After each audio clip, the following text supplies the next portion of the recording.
Outra maneira de entender o planejamento urbano é estudar como esse campo mudou ao longo da história e como essa evolução reflete ainda nos dias de hoje. Cada cidade é baseada na construção histórica que é pela qual ela passou. Alguns personagens da história tiveram a oportunidade de planejar cidades do zero, como Pierre L'Enfant em Washington, o Daniel Burman em Chicago, o Haussmann em Paris, que trabalhou na reforma da cidade existente, o Cerdá em Barcelona, e outras pessoas bastante poderosas, estudiosos conhecidos no século XX, como Moses, o Le Corbusier, transformaram bairros e cidades inteiras para se adequar ao seu modelo preferido ou pretendido.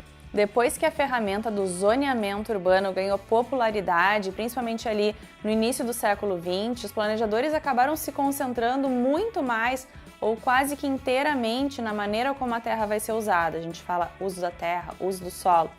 E isso acabou ganhando muita condução no significado de como a gente vai decidir a localização de residências, de novos usos residenciais, de novos usos comerciais, de novos usos mistos, de usos industriais e principalmente de como a gente vai adaptar isso para cidades que já existem e já apresentam o seu próprio uso do solo.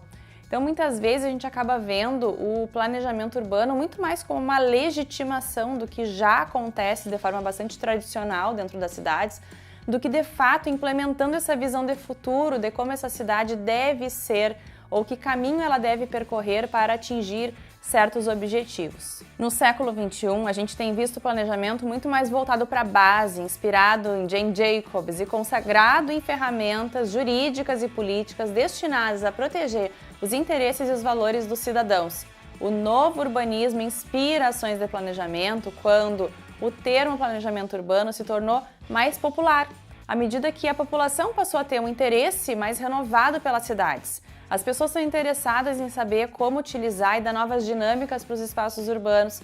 Quais são as consequências ambientais e econômicas desse modelo de planejamento que a gente praticou ao longo do século XX e que acabam emergindo agora, elas se tornaram muito aparentes e existe muita crítica com relação a isso também.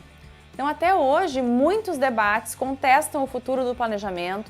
Muitas vezes existe um contestamento até sobre a figura do planejador urbano dentro das cidades, mas o planejamento urbano continua evoluindo como resultado de tudo isso, porque acaba dando mais luz, mais voz para o discurso do planejamento urbano. Cada vez mais se fala mais sobre isso.